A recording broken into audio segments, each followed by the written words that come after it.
नमस्ते प्रणाम, मैं आपकी बहन संजू मौर्य और हर हर महादेव। आप बोलिए। श्री शिवाय नमस्तुभ्यम। तगड़े से श्री शिवाय नमस्तुभ्यम। तो आप सब कैसे हैं? उम्मीद करते हैं स्वस्थ मस्त अच्छे होंगे और अपने कामों में व्यस्त होंगे। हम लोग भी अपने काम में व्यस्त हैं जी। व्यस्त हैं और हम तीनों दीदी के चैनल में आप लोग का स्वागत है। आज एक बहुत ही प्यारा हम लोग शिव जी का विवाह गीत लेके आ रहे हैं आप लोगों के बीच में। कैसा लगेगा आप लोग गीत को सुन के एक प्यारा सा कमेंट करिएगा और आप सभी सम्मानित भाई बहनों को हर हर महादेव। हर हर महादेव। मड़वा में रूसल बाड़े गौरा के दूल्हा हो, मड़वा में रूसल बाड़े गौरा के दूल्हा हो, मांगल भर थरिया भांग ये सखी, मांगल भर थरिया भांग ये सखी, मड़वा में रूसल बाड़े गौरा के दूल्हा हो, मड़वा में रूसल बाड़े गौरा के दूल्हा हो, मांगल भर थरिया भांग ये सखी, मांगल भर थरिया भांग ये सखी, केहू से गाजा मांगई केहू से चिलमिया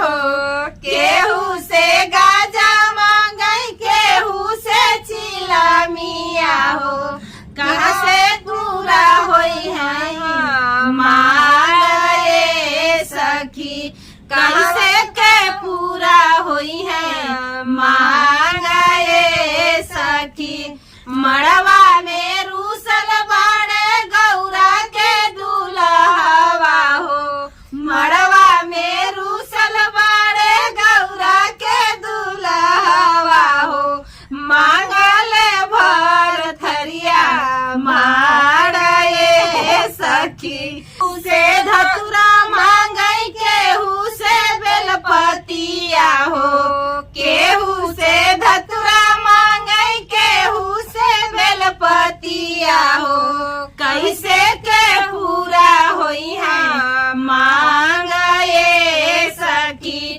कैसे के पूरा होई है मांग ये सखी, मड़वा में रूसल बाड़े गौरा के दूल्हा हो, मड़वा में रूसल बाड़े गौरा के दूल्हा हो, मांगल भर थरिया भांग ये सखी, मांगल भर थरिया भांग ये सखी, केहू से बैला मांगई केहू से उनगवा हो, केहू से बैला मांगई केहू से उनगवा हो, कैसे से पूरा होई है मांग ये सखी, कैसे से पूरा होई है ताल ये सखी,